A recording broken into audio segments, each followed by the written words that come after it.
suis très honoré d'être ici pour pouvoir échanger avec vous. Merci à vous toutes et tous. Vous êtes très nombreux. J'ai fait quelques débats ici et là sur ce sujet-là et il y a rarement eu autant de monde. Donc ça vous honore d'être aussi nombreux pour venir partager sur ce sujet. Un sujet qui est passionnant, mais qui est aussi passionnel. Et donc voilà, encore une fois, merci. Alors, moi, ce que je vous propose, c'est peut-être d'introduire ce sujet-là en essayant de poser un cadre de compréhension sur le fait, et ça a été dit tout à l'heure en introduction, que ce phénomène-là que je vais définir, pour que les choses soient claires, en tout cas dès le départ, vous proposez une définition.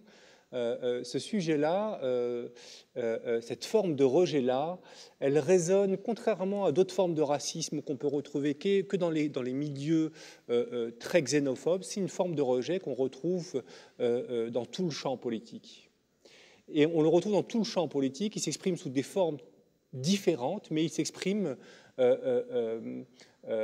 partir de motivations différentes, mais je veux dire, c'est un des rares phénomènes de rejet aujourd'hui en France que l'on va retrouver à l'extrême gauche pour certains militants, comme à l'extrême droite, avec des motivations et des formes différentes. C'est ce que je vais essayer de poser et de répondre à cette question. Mais finalement, pourquoi est-ce que cette forme de rejet adhère autant et adhère de manière transversale? Pour le faire, je vais d'abord commencer par vous dire un mot sur le mot. Je pense que c'est un passage obligé et une des spécificités françaises, moi qui discute beaucoup de ce sujet-là aux quatre coins du monde, en Amérique du Nord, en Europe, une des spécificités françaises, c'est de parler davantage du mot islamophobie que du phénomène. C'est-à-dire qu'on est quand même dans un état du débat public où les actes islamophobes intéressent moins, font couler un peu moins d'encre que le mot qui sert à les désigner.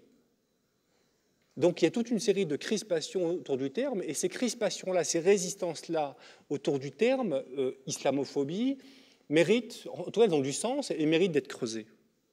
Alors pour le faire, ce que je vous propose, c'est de prendre les différents arguments avancés par les opposants à l'usage du terme islamophobie. Il y a des arguments qui sont développés. Le premier argument qui émerge dès 2003, c'est un argument qui est proposé dans le débat public par des journalistes, des essayistes, des professionnels de la parole publique, notamment Caroline Fourest, Fiammetta Wener ou Pascal Bruckner, pour qui le mot islamophobie ne doit pas être utilisé parce que serait une invention des intégristes, notamment des mollahs iraniens, pour faire taire toute critique des religions. Et donc dans cette idée-là, vous avez deux aspects. Ce sont les mollahs iraniens qui l'ont inventé, ce sont les vilains mollahs, et donc il ne faut absolument pas l'utiliser. Premier des arguments. Le deuxième argument, c'est un terme qui sert à faire taire toute critique de religion. Je vous propose de séparer les deux. Sur les mollahs iraniens, après d'autres, après Alain Grèche, après Thomas Deltombe, après Fernando Bravo Lopez, historien espagnol, on a également rappelé que c'est un terme islamophobie qui a été inventé en 1910 par des administrateurs coloniaux français. Pourquoi est-ce qu'ils ont inventé ce néologisme? Tout simplement parce que l'administration coloniale, notamment en Afrique de l'Ouest, dans sa manière de fonctionner, s'alimentait de préjugés, d'idées fausses à l'égard des minorités, de la croyance et des pratiques musulmanes. Et ces administrateurs, qui étaient des érudits ethnologues, considéraient que cette manière de rejeter l'islam remettait en cause la domination coloniale française. Le risque avec le développement de l'islamophobie à l'époque coloniale, c'était de remettre en cause l'administration coloniale française, la domination coloniale. Donc voilà, au niveau de l'invention, ce mot, tout au long du XXe siècle, a une histoire, il disparaît à un moment donné, il réapparaît en Grande-Bretagne à travers les travaux de fondation pour le vivre ensemble, qui s'inquiètent de la montée du rejet des minorités musulmanes. Le deuxième argument dans cette idée avancée, c'est que ce terme-là servirait à faire taire toute critique des religions. C'est une critique qui est sérieuse. Ce n'est pas une critique qu'on peut balayer d'une paire de manches, mais c'est une critique qui vise un usage du terme islamophobie, pas le mot en tant que tel. c'est son usage.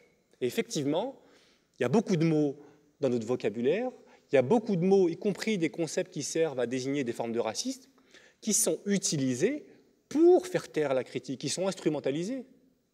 Aujourd'hui, un certain nombre d'intellectuels français, trop critiques aux yeux de certains de la politique coloniale israélienne, sont accusés d'antisémitisme.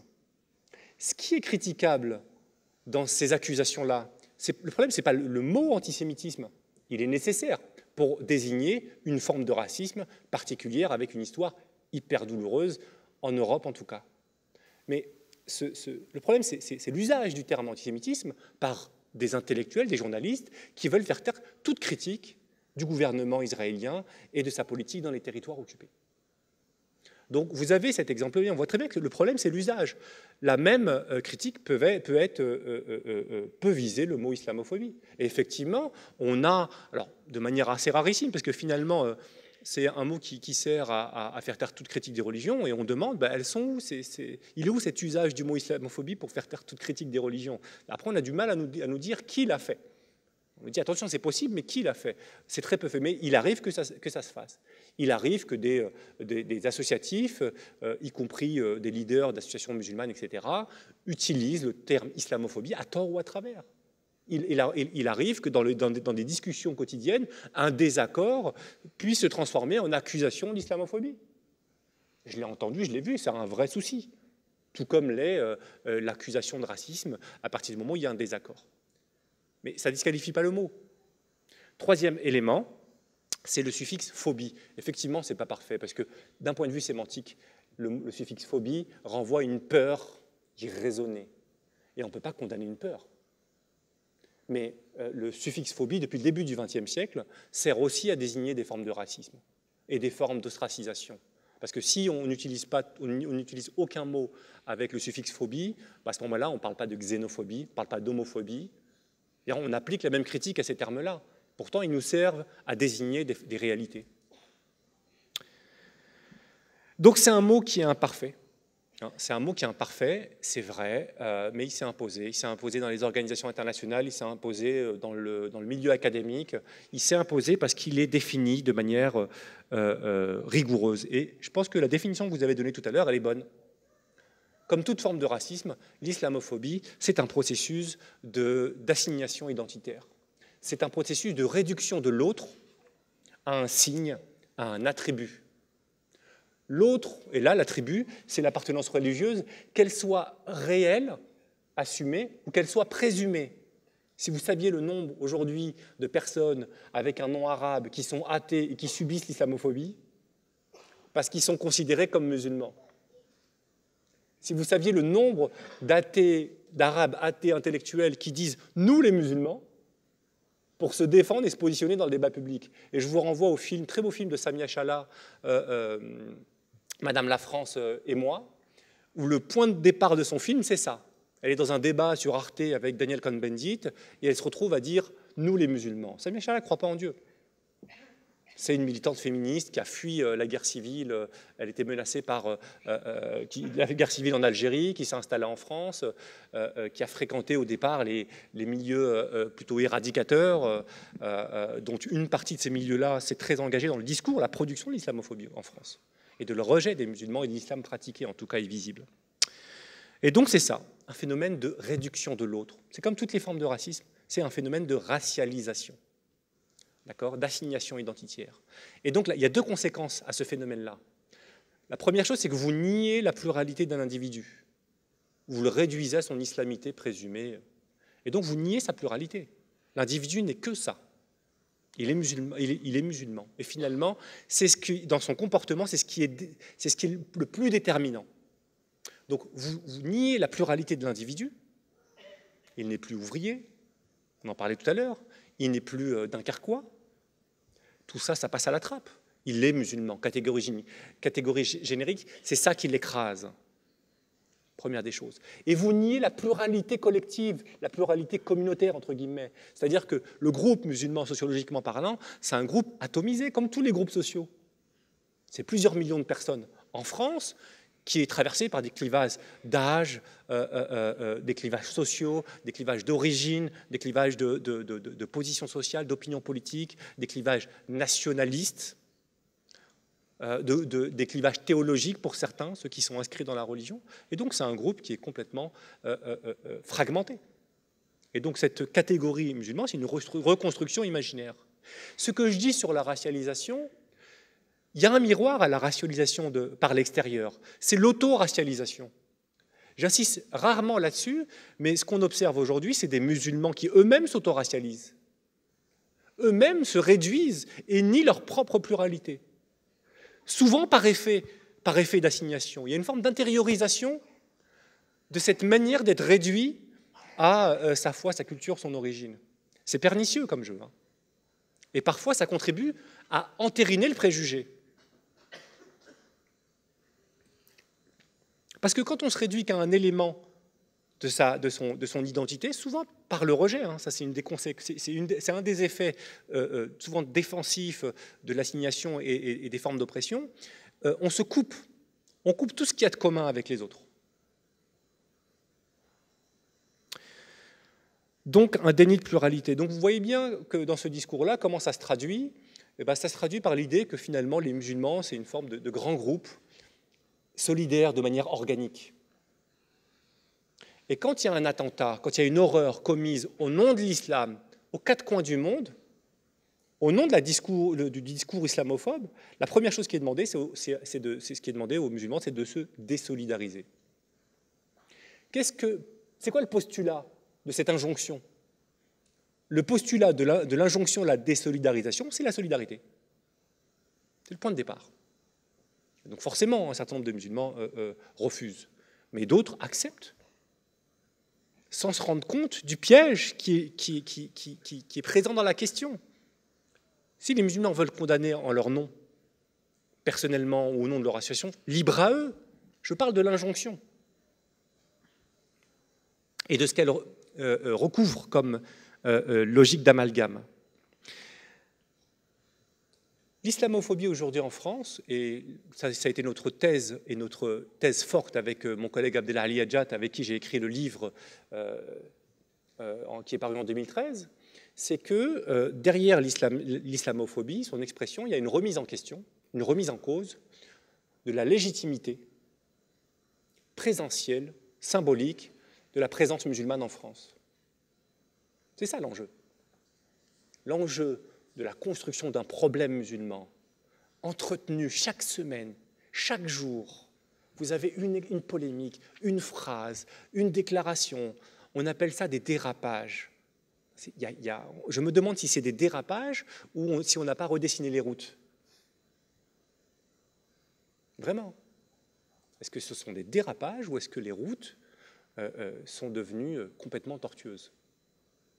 Mais aujourd'hui, avec le problème musulman tel qu'il est construit, les solutions qui sont proposées aujourd'hui à ce problème musulman, c'est des solutions disciplinaires, des solutions d'exclusion,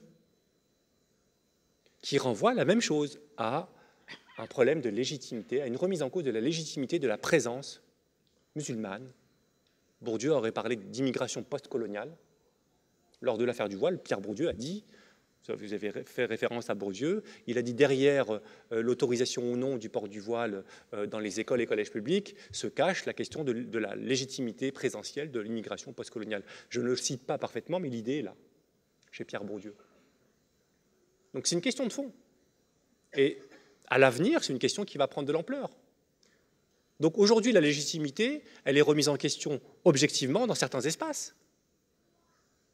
À l'école, au collège, au lycée, dans la rue, sous certaines pratiques.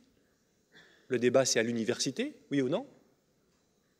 Donc, l'acceptation, elle se fait sous condition. C'est une rupture d'égalité. C'est une rupture d'égalité. Alors, pourquoi ce discours-là? Sur quelle base il adhère? Vous avez, quels sont les ressorts de l'islamophobie? Qu'est-ce qui fait qu'une partie de nos compatriotes adhèrent, sont très sensibles, s'engagent ou s'engouffrent même dans ce discours et dans ce phénomène-là? Quand je dis une partie de nos compatriotes, fort heureusement, c'est pas un phénomène qu'on peut englober dans l'autre sens. Des phrases telles que la France est raciste, la France est islamophobe, etc., sont des phrases qui n'ont pas de sens. C'est des phrases qui nient l'attitude de résistance, de rejet d'un certain nombre de nos compatriotes qui ne sont pas musulmans, mais qui sont complètement indignés par ce phénomène-là. Faire attention à ces phrases toutes faites qui nient la résistance, l'intégrité et le positionnement vis-à-vis de ce sujet-là par beaucoup de nos compatriotes qui ne sont pas eux-mêmes musulmans. Le premier ressort de l'islamophobie, le premier ressort, c'est la xénophobie. Le premier élément de compréhension, c'est l'articulation, la continuité, les nouveaux habits d'un racisme antérieur, d'un racisme colonial, d'un racisme postcolonial, d'un racisme anti-arabe, anti-algérien, et on voit là qu'il y a la fibre xénophobe qui intervient. Et donc, dans une partie du champ politique, l'islamophobie n'est que la continuité d'une forme de xénophobie préexistante. Le deuxième ressort qui n'est pas négligeable, il est très présent chez des personnes, pas tant à droite, mais plutôt à gauche, qui perçoivent une remise en question de la sécularisation de la société française. C'est un point qui est important. Tout le XXe siècle, la France s'est considérablement sécularisée. La sécularisation, ça veut dire que les normes et l'influence des normes religieuses dans la société française se sont affaiblies.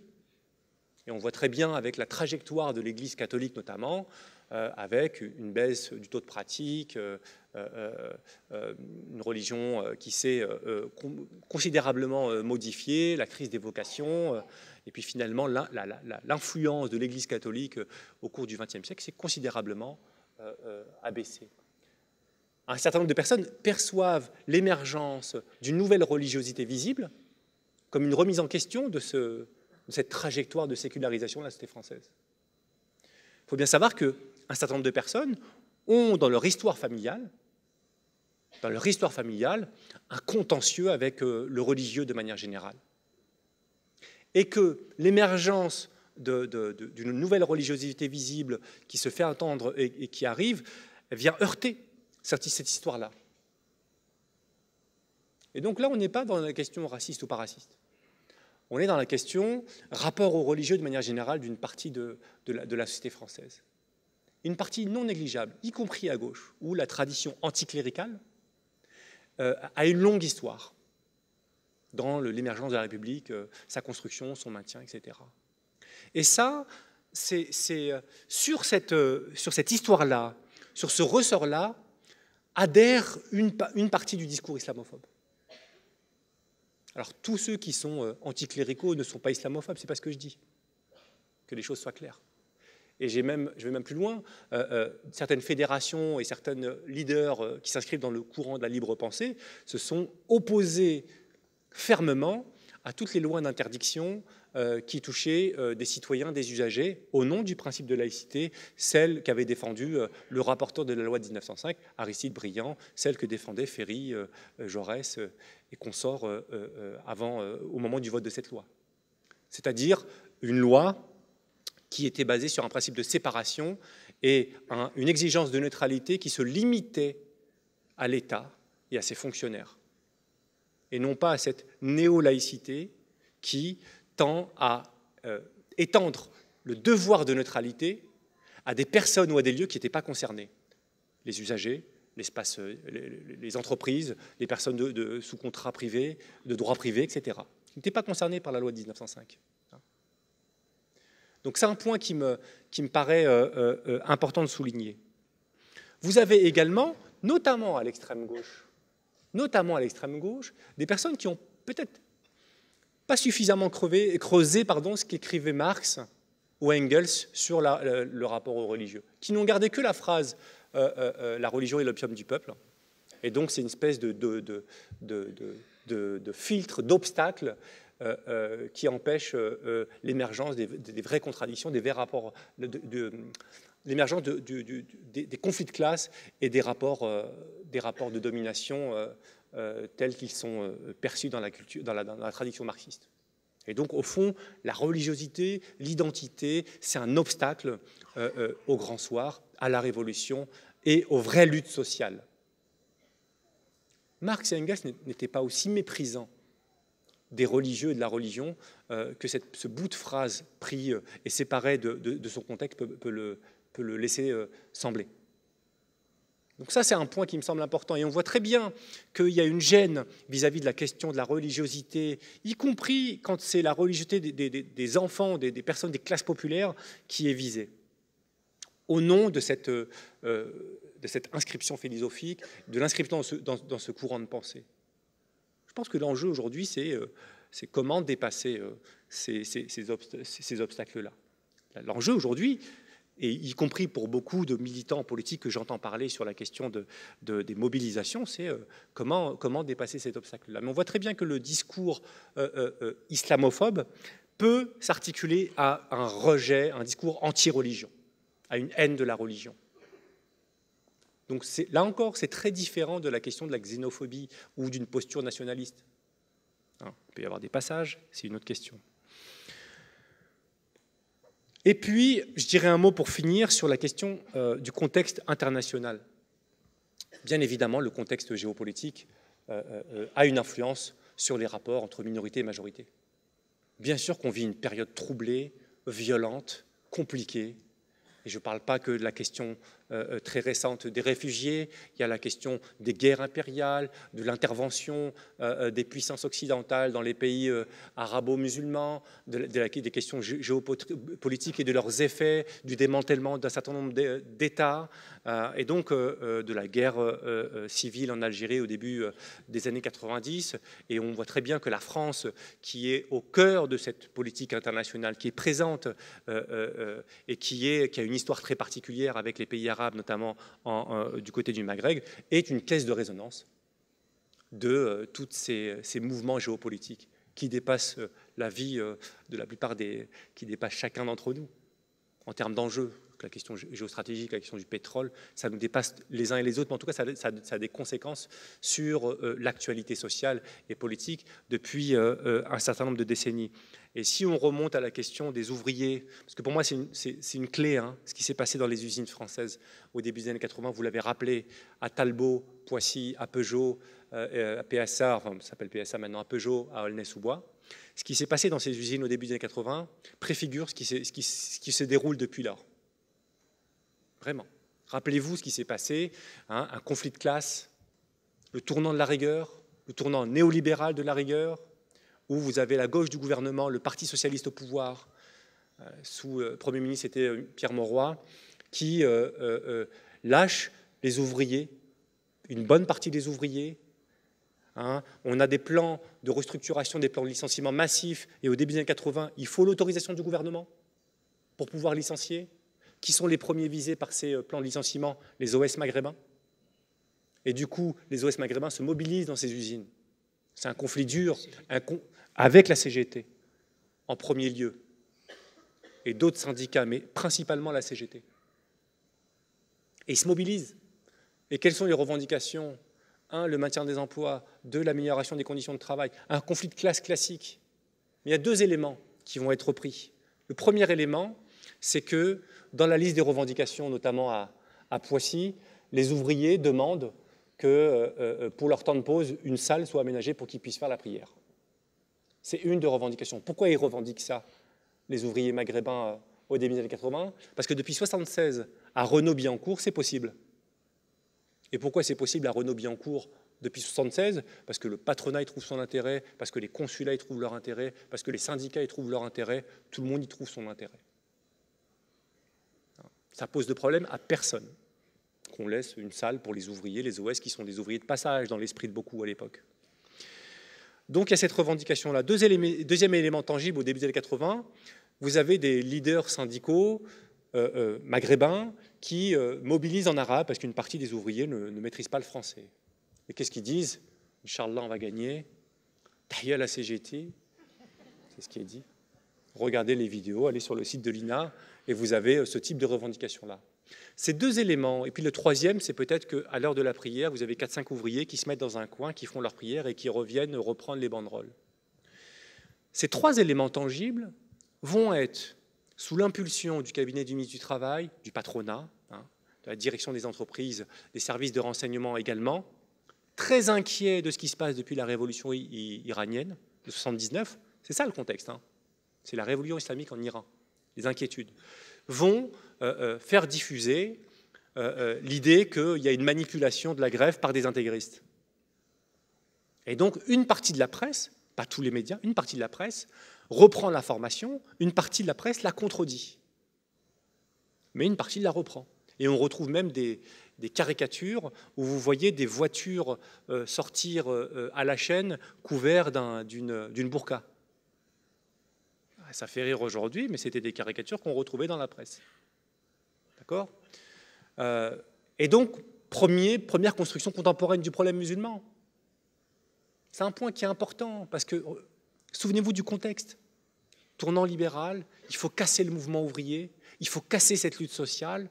Qu'est-ce qui est mobilisé ? L'identité, l'islamité. C'est un point essentiel. Si on n'a pas compris ça, on n'a pas compris beaucoup de choses sur les logiques de division, de fragmentation des classes populaires, sur les logiques d'opposition, sur les dérives identitaristes et d'assignation d'une bonne partie de la classe politique depuis lors. Donc c'est un point qui est important, vraiment, sur lequel je ne reviendrai pas. Et c'est quoi le contexte géopolitique de l'époque ? C'est la révolution islamique en Iran. C'est pour ça que vous avez quelqu'un qui est comme Gaston Defferre, ministre de l'Intérieur de l'époque, qui fustige à la radio les grèves chiites. Des grèves chiites. Donc un ministre d'État, ministre de l'Intérieur, qui fustige des grèves chiites pour des OS maghrébins qui sont sunnites de toute manière. Mais la question, ce n'est pas d'être précis d'un point de vue géopolitique. La question, c'est de faire raisonner et de faire un lien, de construire un pont, un lien entre la révolution islamique d'Iran qui est menée par des mouvements chiites avec des OS maghrébins.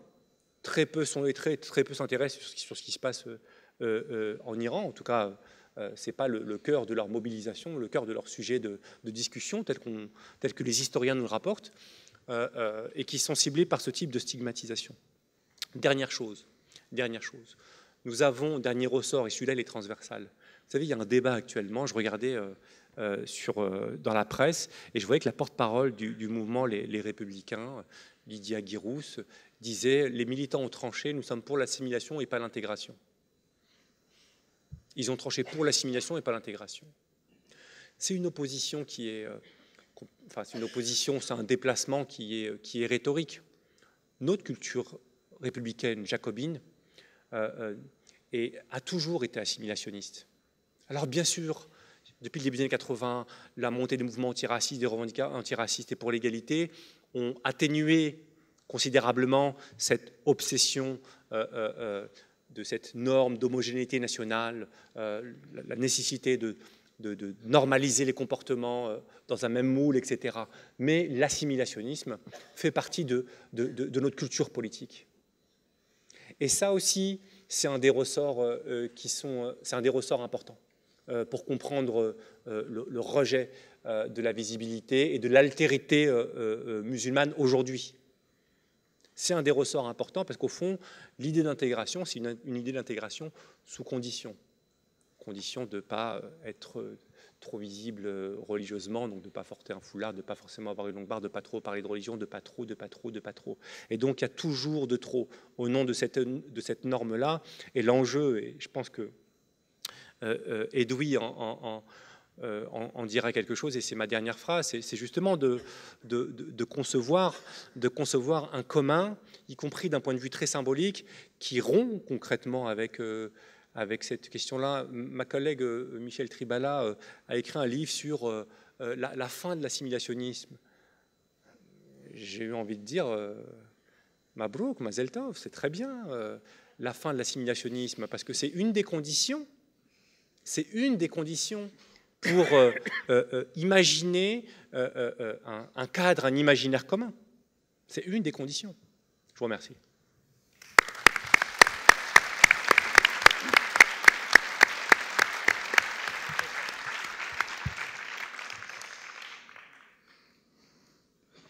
Bonsoir à toutes et tous. Je vais suivre dans la voie ouverte par Marwan, qui a parlé excellemment, et après vous qui avez très bien introduit notre rencontre, en évoquant d'emblée ce rappel chronologique où ces grèves dans l'automobile, ces grèves ouvrières étaient fin 1982, début 1983. L'année 83, vous vous en souvenez, en plus, on en a parlé à l'occasion du 30e anniversaire, c'est le moment où les jeunes, issus de cette dernière grande vague de migration ouvrière, populaire, née en France, face à leurs parents qui leur disaient « sois discret, intègre-toi, assimile-toi, ne te fais pas trop remarquer », on dit « mais nous, on est là, on est français, on ne va pas revenir comme les parents l'espéraient ». Et donc, ils ont fait, vous vous en souvenez, la marche, que l'on appelle toujours dans le cliché médiatique la marche des beurs, comme M. Defer disait des grèves chiites. Mais elle ne s'appelait pas la marche des beurs, c'était la marche pour l'égalité et contre le racisme. C'était cette idée qu'on a justement un commun à inventer ensemble, qui est l'égalité.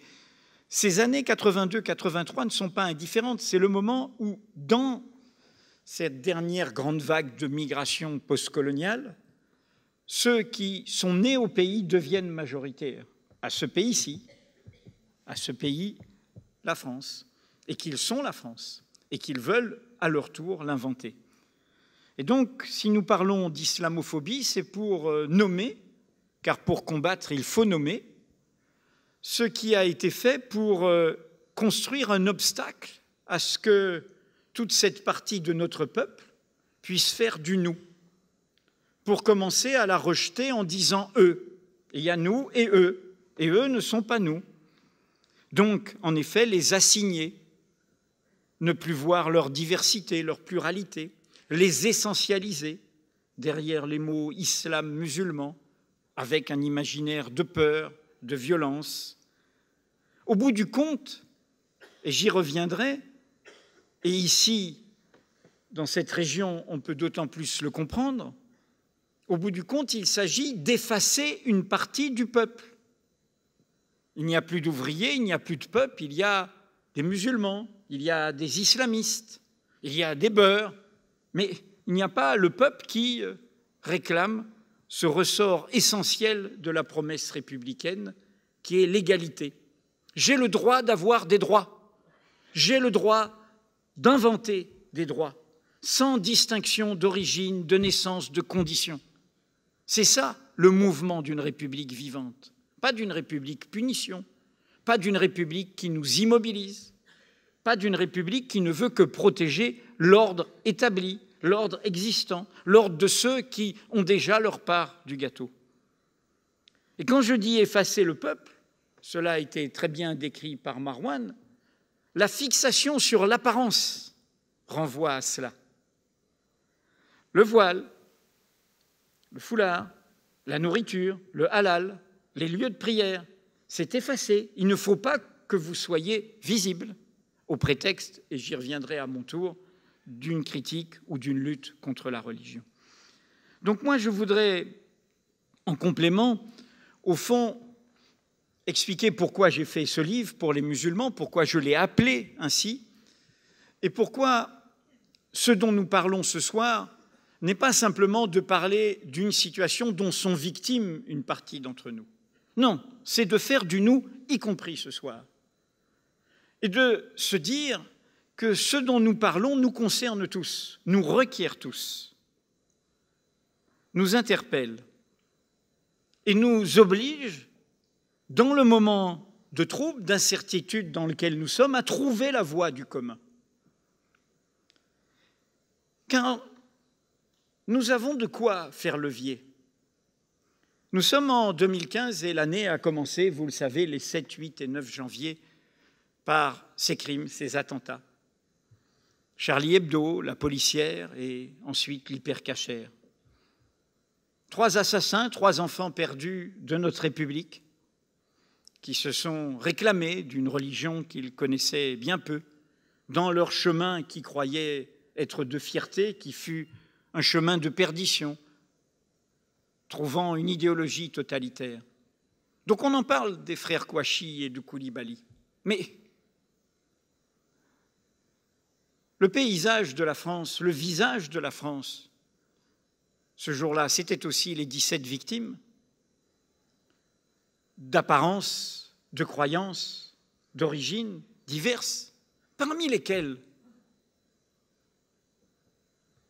un gardien de la langue française, le correcteur de Charlie Hebdo, Mustapha Ourad, algérien, encore une année, il venait d'avoir la nationalité française, grandi dans un pays de culture musulmane dominante, même si lui-même ne pratiquait pas cette croyance. Un gardien de la paix française, en plus de ce gardien de la langue. Ahmed Merabet, ce policier qui est exécuté en bas. Il était musulman 2 fois. Lors de ses obsèques, le mardi suivant, sa mère, ses sœurs portaient le foulard par lequel elles revendiquent leur croyance. C'était un policier de la République. Le visage de la France est cette diversité-là, de la même manière qu'il y avait des juifs, des athées, des francs-maçons, des nez-chrétiens, une antillaise, et ainsi de suite. Et mieux encore, un 3e personnage, qui lui est le héros de ces 3 jours, que nous n'avons pas su brandir. C'est le président Obama qui, dans un discours, a dit à la France « Mais vous devriez le brandir, ce héros-là ». Lassana Bathily, arrivé sans papier, migrant, soutenu par le réseau d'éducation sans frontières, scolarisé grâce à son soutien, dont c'était l'un des premiers emplois, malien, noir de peau, malien de nationalité et musulman lui aussi, de foi, de croyance. C'est lui qui a sauvé les otages, la majorité des otages à l'hypercachère, et qui ne s'est pas considéré comme un héros, qui a dit simplement « je l'ai fait parce que je pense que nous sommes tous frères ». Et du coup, il a eu cette nationalité française qu'on lui avait refusée quelques mois avant. Donc le nous, il est là. Il est dans le visage de ces victimes, et y compris, bien sûr, car ne les excluons pas, ils font partie de notre histoire douloureuse de leurs 3 assassins.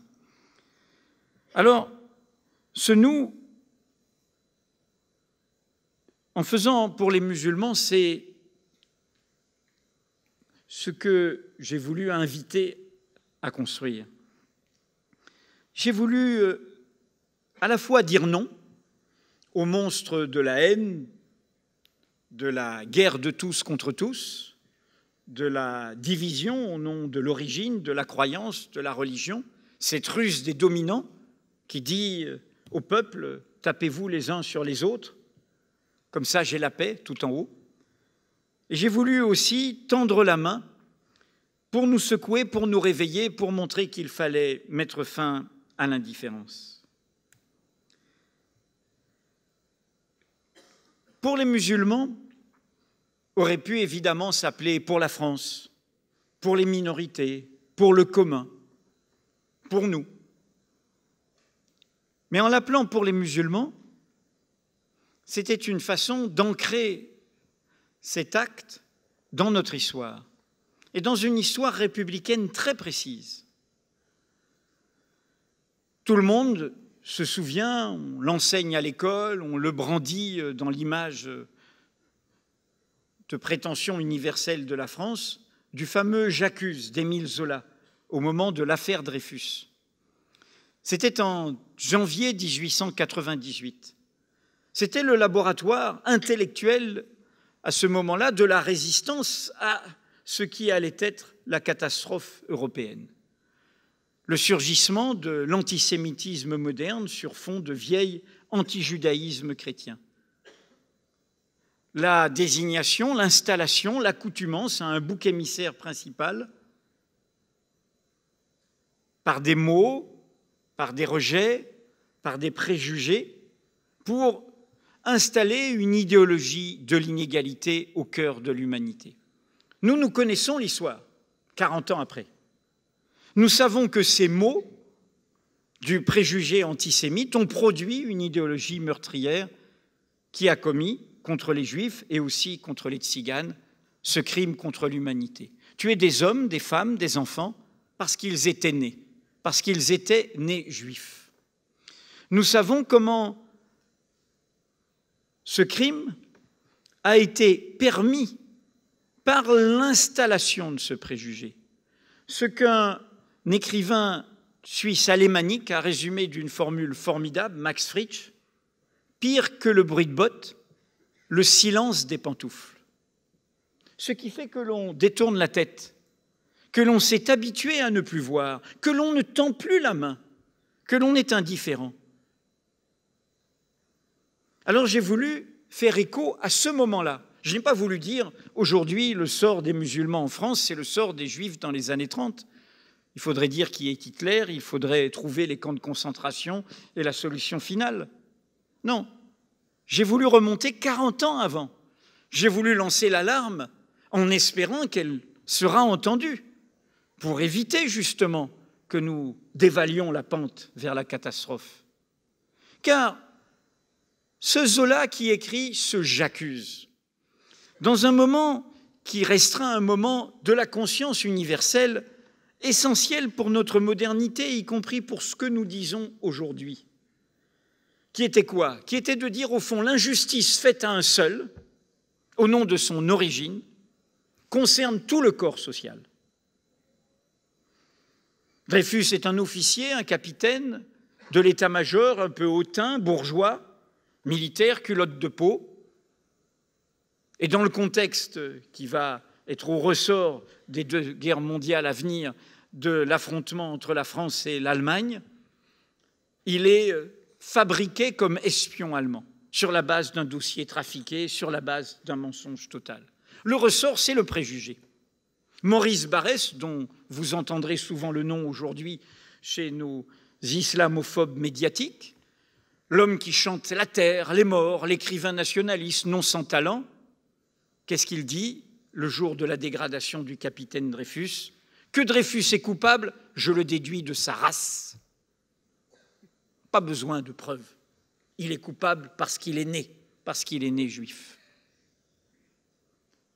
Et au même moment, dans les mêmes salons parisiens qui sont nos matinales médiatiques d'aujourd'hui, il y a un personnage qui lui aussi n'est pas sans talent, qui s'appelle Édouard Drummond, qui écrit, c'était le Zemmour de l'époque, pour que chacun comprenne de quoi je parle bien, qui écrit « La France juive », et qui du coup, et là on voit bien ce qu'est la machine infernale, publie en théorisant l'antisémitisme moderne, un journal, La Libre Parole, dont le sous-titre est « La France aux Français », et qui du coup va soutenir un pogrom contre des ouvriers italiens à Aigues-Mortes et d'autres, toutes ces poupées gigognes.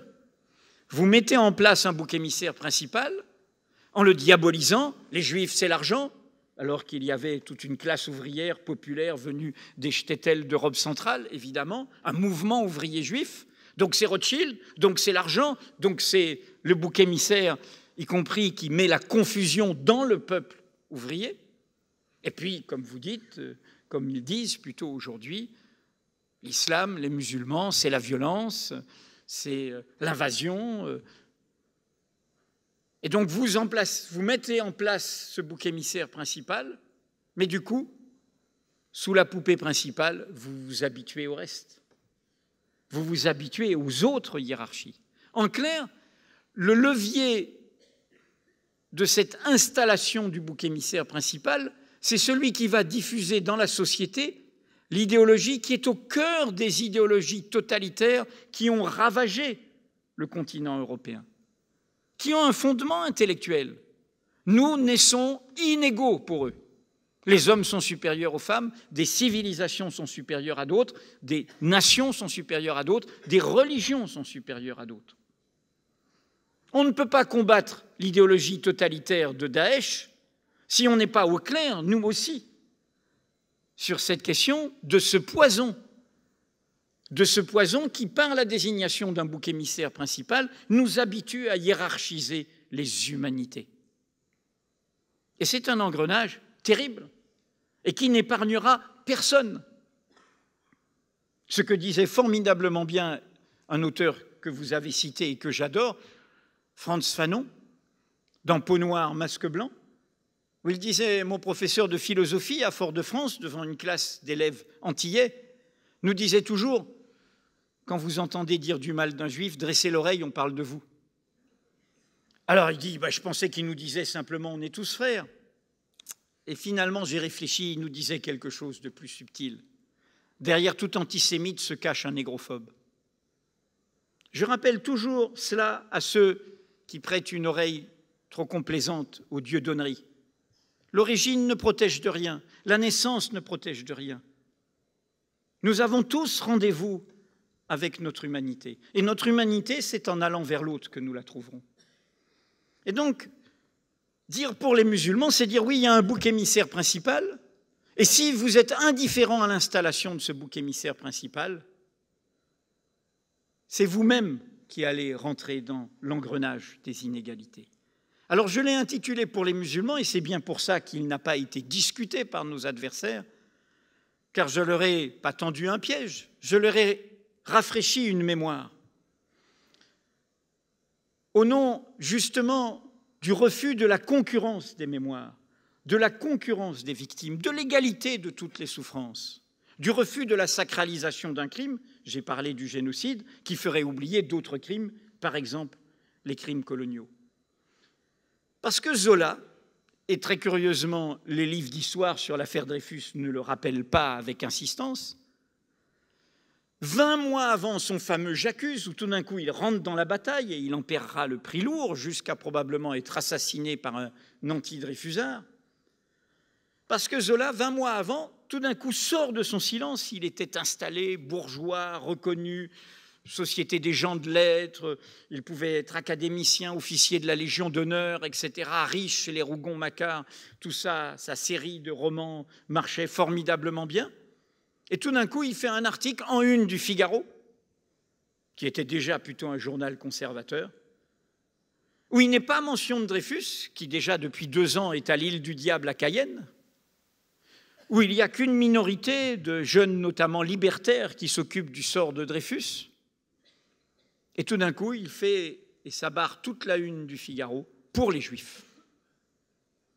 Et en fait, c'est un cri de colère contre ce qu'il entend, pas au matinal ou aux soirées télévisuelles ou aux matinales radiophoniques comme nous, mais dans les salons qu'il fréquente, où il y a les Édouard Drummond et les Barrès et les Maurice Barrès, et il entend toutes ces horreurs, comme il dit, toutes ces horreurs sur les Juifs, comme nous entendons toutes sortes d'horreurs sur nos compatriotes musulmans dans leur diversité, qu'ils le soient par l'origine de leur famille, qu'ils le soient par leur culture, allant à l'Aïd d'ici 2 jours, mais ne pratiquant pas pour autant, qu'ils le soient par leur croyance avec les degrés de pratique religieuse qu'il peut y avoir, comme il y a 1000 façons d'être catholique, protestant, juif ou athée ou non religieux. Donc j'ai voulu poser d'abord cela, que cette question nous concerne tous et qu'elle nous parle de nous. Et vous voyez bien, et je ne vais pas y insister, combien dans le débat présent sur notre immense égoïsme, je veux dire celui de nos gouvernants, parce qu'à la base de notre société, il y a toutes sortes de gestes de solidarité. Vous voyez bien comment, quand j'ai dit pire que le bruit de bottes, le silence des pantoufles, que cette histoire qu'a fort bien retracée Marouane a une incidence sur notre indifférence à la question des migrants d'aujourd'hui, des réfugiés d'aujourd'hui. Un continent de 550 millions d'habitants pinaillerait par rapport à une catastrophe mondiale dans laquelle l'Occident a sa part, qui font que dans le respect de la Déclaration universelle des droits de l'homme, des hommes et des femmes fuient des persécutions, fuient des misères, fuient l'absence de futur et d'avenir. Or, nous avons le devoir, dans ces cas-là, de les accueillir. Et nous ne sommes pas du tout en péril de les accueillir, y compris démographiquement, nous l'avons montré encore récemment sur Mediapart. C'est une chance, car autrement nous sommes condamnés à décliner démographiquement dans les 50 années à venir. Et nous pinaillons en France pour 24 000 personnes en 2 ans, alors qu'il y a des centaines de milliers, qu'il y a 4,5 millions de Syriens hors de leur pays, que le fardeau est porté par des pays que nous n'aidons qu'à la marge, la Turquie, le Liban, la Jordanie. Et donc vous voyez bien comment tout cela installe quelque chose. Et qui installe quelque chose que l'on peut comparer. Il y a un peu plus de 30 ans, c'était 4 ans avant ce moment des grèves de l'automobile, il y a eu un moment de réfugiés. C'était l'Indochine, c'était la catastrophe du Cambodge, c'était la fin du guerre du Vietnam. Qu'avons-nous fait? On a mis de l'argent en Thaïlande, on a aidé et on a accueilli. Et sans barguigner, en quelques semaines, 150 000 personnes. Alors oui, ils fuyaient le communisme et ils n'étaient pas musulmans. Mais nous l'avons fait à ce moment-là. Et avec des actes de solidarité de nos gouvernants. Il y en a plein dans notre société, mais nous n'entendons pas ce discours-là au sommet de l'État. Le deuxième point de ce que j'ai voulu dire, je ne résume pas le livre, je dis ce qui m'a motivé, c'est aussi un message et qui rejoint vraiment toutes les précisions qu'a données Marouane. À ceux qui se sentent victimes de cette islamophobie. Je n'ai pas fait un livre pour dire « soyez des victimes ». J'ai fait au contraire un livre contre la victimisation. La victimisation, c'est le renoncement à la citoyenneté. C'est la voie du ressentiment, où on macère dans sa blessure, et où du coup des jeunesses peuvent retourner ces blessures contre elles et du coup trouver des chemins de fierté qui soient des chemins de perdition.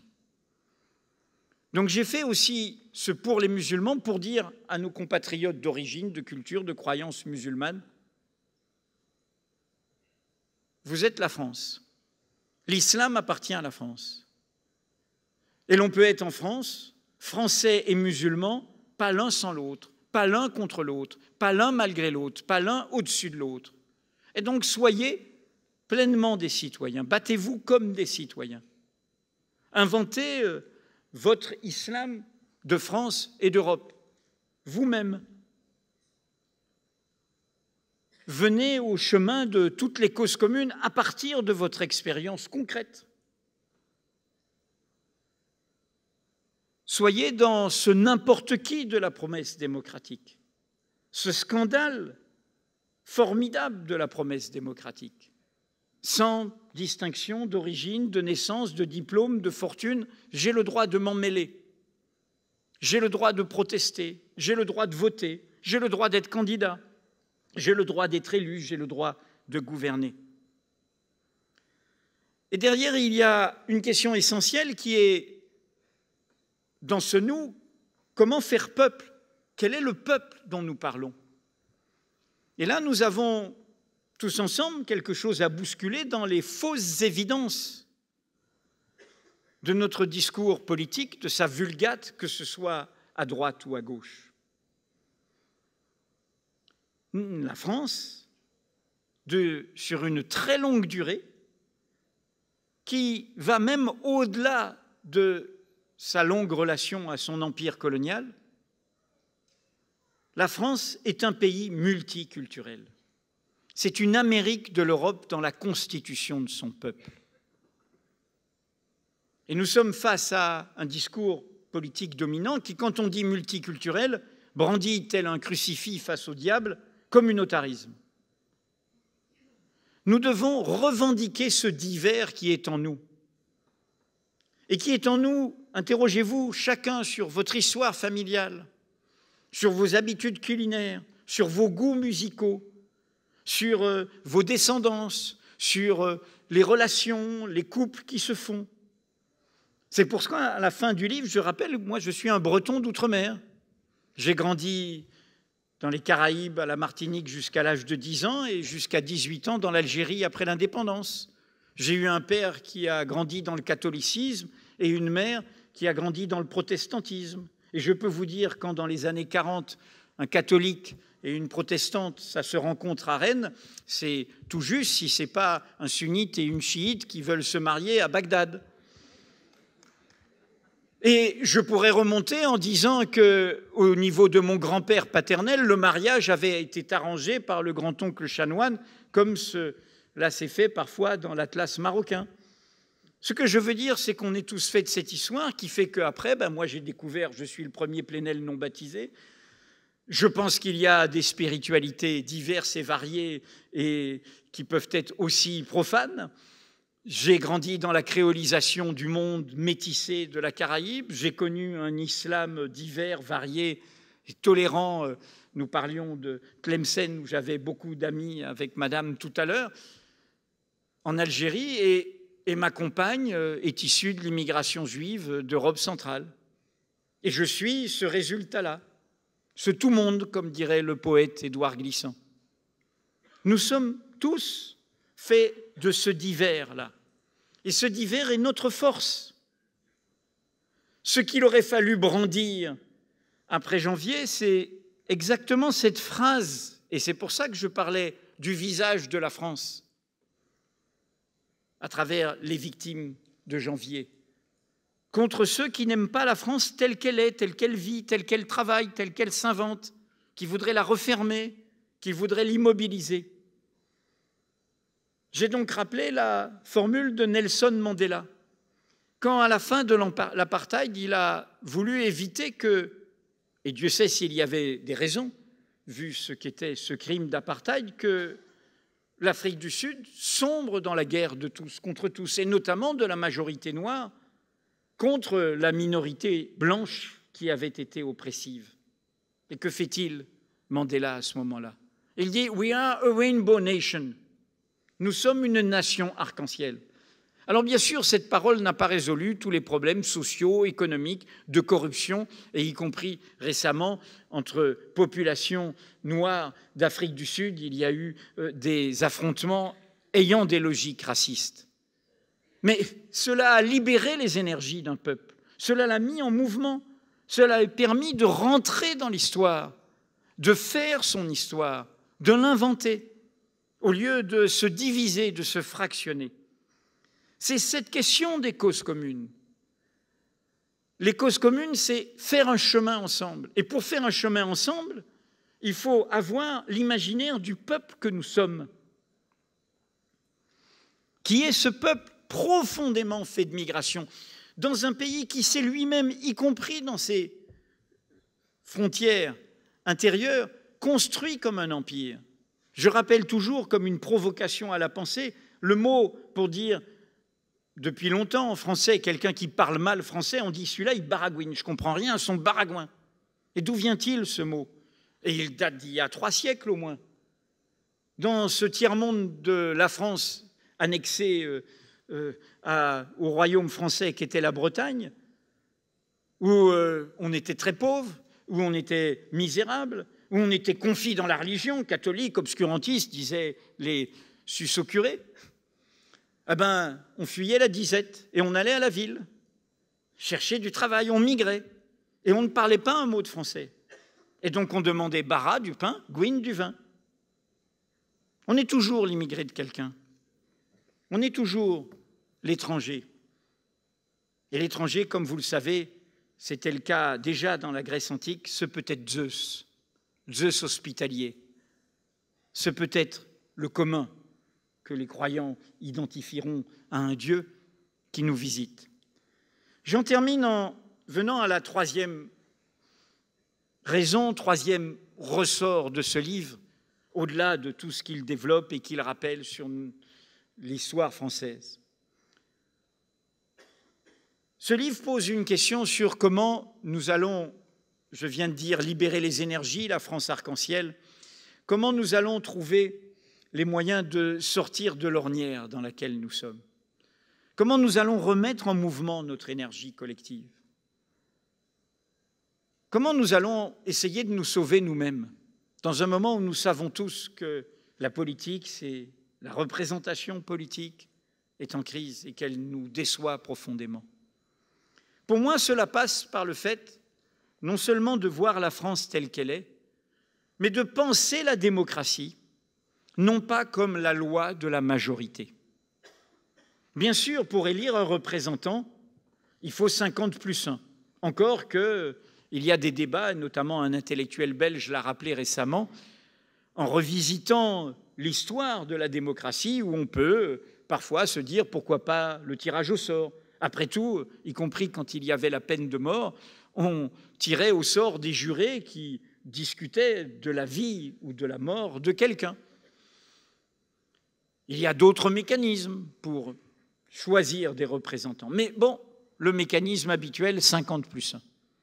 Mais une démocratie vraiment vivante, une démocratie qui délibère, une démocratie du n'importe qui s'implique et qui participe, c'est une démocratie qui comprend que son ressort n'est pas la loi de la majorité. C'est le souci, le respect, l'intérêt pour ces minorités. Car ce sont les minorités qui, toujours, quelles qu'elles soient, nous font avancer. Elles ont toujours moins à perdre que la majorité. Et elles peuvent être de toutes sortes, les minorités. Minorités culturelles, minorités liées à une histoire particulière, mais minorités comme toujours des constructions. Par exemple, les femmes, qui ne sont pas la minorité, c'est la moitié du ciel, ont été construites comme minorité politique et le sont encore grandement. Je répète, je dis souvent, toujours comme provocation à la pensée, pour rappeler qu'aucune culture n'est propriétaire de l'universel, que les femmes françaises ont eu le droit de vote 20 ans après les femmes turques. Alors certes, les jeunes Turcs qui étaient musulmans n'ont pas fait que des merveilles. Nos compatriotes arméniens en témoignent dans la douleur de ce que fut le génocide. Mais la France n'a donné le droit de vote, elle qui a proclamé des droits supposés universels, aux femmes que 150 ans après la Révolution française. Et quel était l'argument, ne l'oubliez pas, des républicains de cette époque, de ces hommes qui délibéraient ensemble et qui se disaient socialistes, républicains socialistes, ouverts à la mission civilisatrice de la France? Les femmes, elles sont dans les mains du curé. C'est la religion. C'était déjà la religion qui servait d'épouvantail. Et le curé, donc c'est la réaction, donc c'est... Voilà. Cette question du souci, non seulement une nation multiculturelle, mais du souci des minorités. Cette idée du divers, du pluriel, comme ressort d'une démocratie vivante. Ce refus du grand un et du grand même. Ce refus des imaginaires continentaux. Et au contraire d'un imaginaire d'archipel, d'un imaginaire, comme disait encore Édouard Glissant, ce grand homme de la Martinique, cette idée de la relation, qu'il n'est d'identité que de relation. Il disait, et il avait fait un formidable manifeste qui, hélas, est toujours d'actualité, en 2007, quand les murs tombent, contre le ministère de l'identité nationale, contre ce ministère mur, contre les murs, et vous voyez qu'on en rebâtit hélas, dans l'Europe aujourd'hui, en Hongrie, il disait « il n'y a d'identité que de relation », car l'identité qui se croit à racine unique est une identité qui est en train de mourir. Comme une plante, il faut des radicelles, il faut des rhizomes, il y a un terreau qui s'alimente du divers, de la nature. Il n'y a d'identité que de relation, ce qui ne veut pas dire que je n'ai pas d'identité. Il disait « je change et changeant avec l'autre sans me perdre ni me dénaturer pour autant ». Nous sommes tous faits de cette relation-là qui nous a fait avancer, bouger, qui est au cœur d'un imaginaire démocratique. Car l'imaginaire démocratique, c'est que nous pouvons bouger. non seulement le ressort de l'islamophobie comme de toute racialisation, c'est de m'assigner, mais c'est aussi, en m'assignant, de faire exploser la promesse démocratique, qui est justement cette idée que je ne suis pas prisonnier de ma naissance, de ma condition, de mon lieu, de ma ville. Je peux bouger, je peux faire mouvement. Je peux faire mouvement dans la rencontre avec l'autre qui va me faire découvrir autre chose, qui va me faire comprendre autre chose, qui va m'emmener quelque part, qui va me faire découvrir, me provoquer, m'interpeller. C'est ça notre histoire, au sens d'une très très longue durée, l'histoire de l'humanité. Et c'est là que la question de la laïcité doit prendre place. La République que nous défendons ce soir n'est pas la République des conservateurs, car la République, c'est une bataille. Et la République des conservateurs, c'est ceux-là qui nous disent c'est une punition. Comme disait la présidente du collectif Stop au contrôle aux faciès après les attentats, qui a été toujours une très très bonne élève. Et il disait, formidable, la République, mais on me l'a inculqué. Vous savez, après les attentats, on a stigmatisé les enseignants, disant « Ah, il faut qu'ils reprennent en main la jeunesse. Hein, il faut qu'ils inculquent », comme s'ils ne faisaient pas. Et beaucoup de témoignages dans le club de Mediapart ont montré tout ce qu'ils réussissaient à faire si on met de côté les quelques chefs d'établissement qui ont envoyé quelques gamins de 8-9 ans au commissariat. Mais la plupart des enseignants ont fait le travail. Et donc cette jeune femme qui a créé ce collectif après les émeutes d'il y a 10 ans, de 2005, sur une réalité que toute notre jeunesse connaît, qui a été quantifiée et qualifiée par une recherche du Centre national de la recherche scientifique.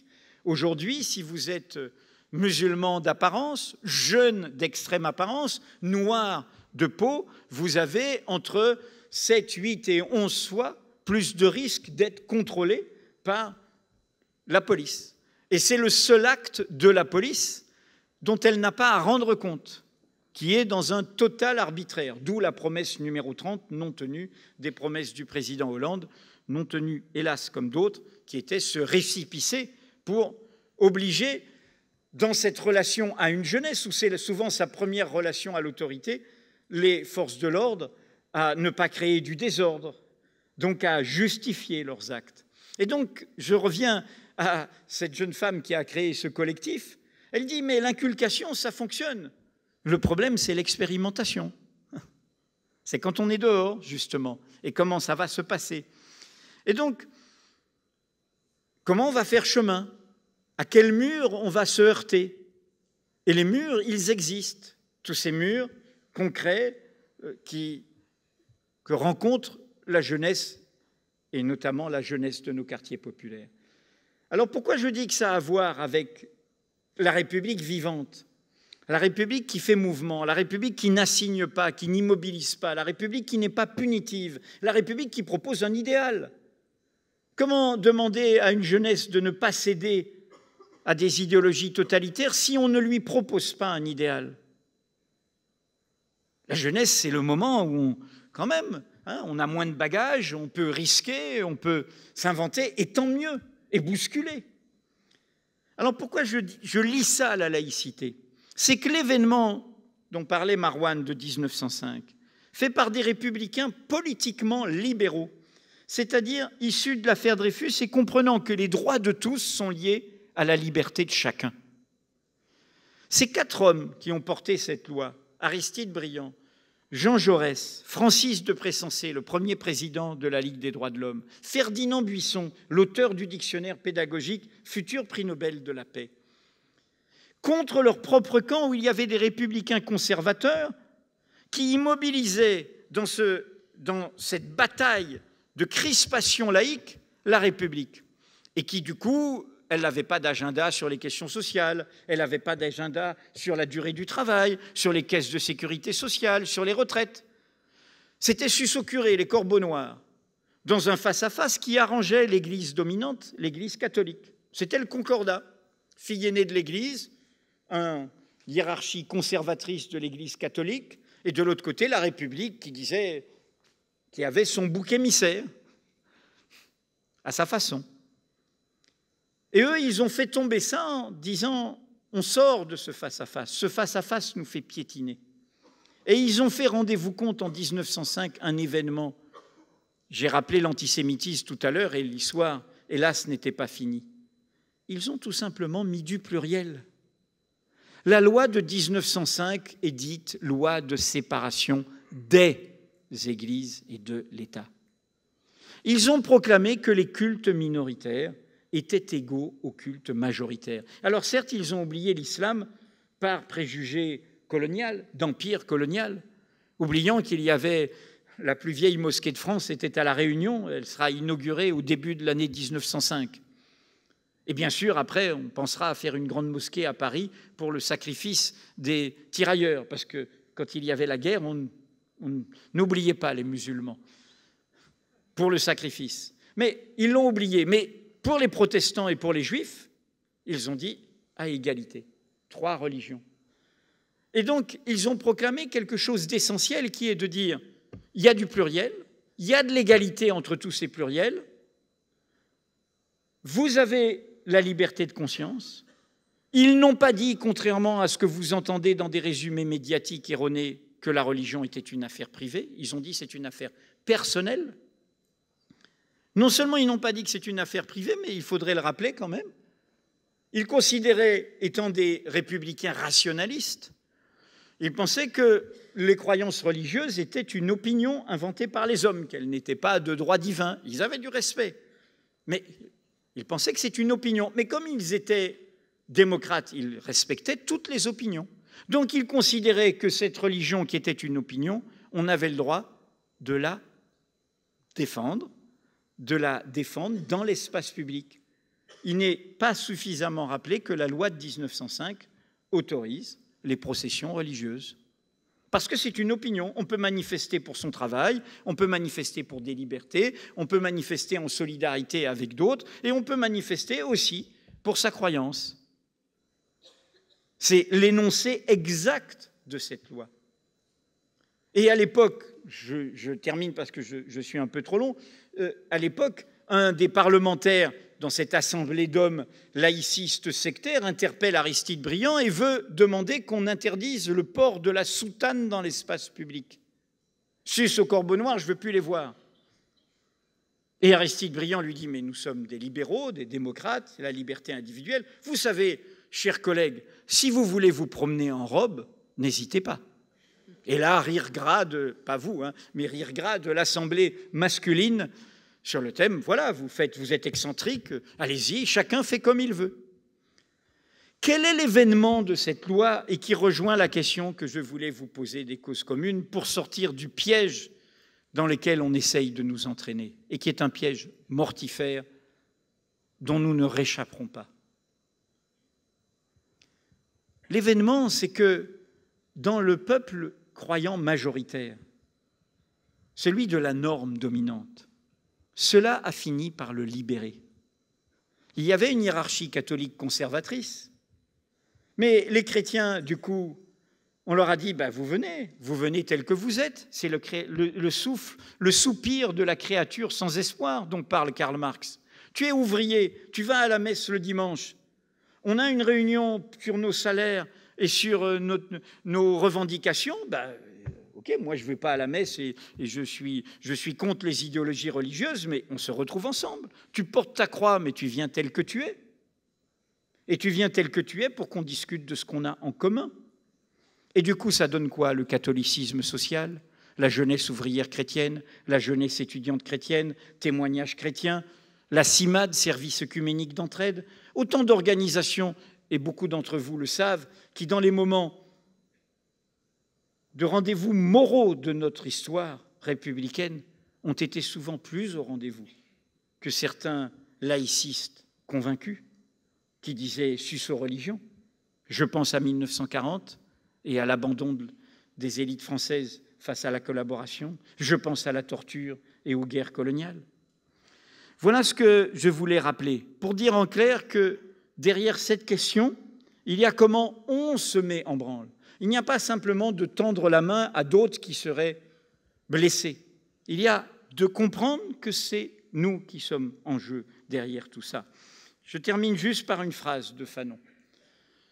car ça m'a vraiment bien plu que vous le citiez. Fanon, à la fin de Peau noire, masque blanc, son premier livre, le deuxième, ce sera l'Algérie, les 5 ans en 5 de la Révolution, où il parlera justement de ces séances de dévoilement faites brutalement à Alger au nom de l'Algérie française. Et puis ensuite, Les damnés de la terre, qui paraîtra pratiquement au moment de son décès. Il termine Peau noire, masque blanc dans ce souci du divers, en revendiquant ce qu'il est, lui, l'homme de couleur, comme il dit, par un appel à l'universel, mais pas l'universel abstrait, imposé par des nations ou des cultures qui s'en croiraient propriétaires, mais par cet universel concret de l'empathie concrète, où l'on va chacun vers l'autre, et où en allant vers l'autre, encore une fois, on trouve sa propre humanité. Et c'est là qu'il dit, moi, l'homme de couleur, je veux que l'on mette fin à l'asservissement de l'homme par l'homme. Moi, je cherche le monde du toi, TOI. Et il a cette phrase surtout qui est pour moi le résumé presque philosophique de ce que nous pouvons mettre chacun, que nous croyons au ciel ou que nous n'y croyons pas, derrière la promesse d'un monde commun, ici-bas sur Terre, qui peut avoir nom république, démocratie, commun, cause commune. Il dit, il ne faut pas essayer de fixer l'homme, puisque son destin est d'être lâché. Merci.